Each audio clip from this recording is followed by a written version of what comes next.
World health organisation వాళ్ళు loneliness అంటే ఒంటరితనాన్ని పాండమిక్ గా అంటే ఒక మహమ్మారి వ్యాధిలా డిక్లేర్ చేశారు. ప్రపంచవ్యాప్తంగా పెద్దవాళ్లలో సుమారు 25% మంది ఒంటరితనంతో బాధపడుతున్నట్లు తెలిపారు. ఒంటరితనంతో బాధపడడం అంటే అది డైలీ స్మోకింగ్ చేయడంతో సమానమని చెప్తున్నారు. ఎందుకంటే దీని ప్రభావం హెల్త్ పై పడుతుంది. దీనివల్ల heart disease, dementia, stroke, depression, anxiety ఇంకా ప్రెమేచర్ డెత్ ఇలాంటి వాటి బారిన పడే ప్రమాదం ఉంది.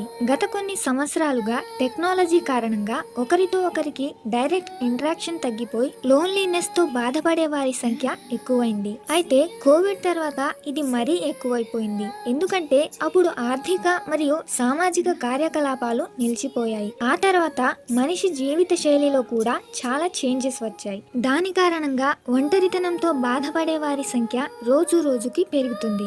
ఈ మహమ్మారి బారిన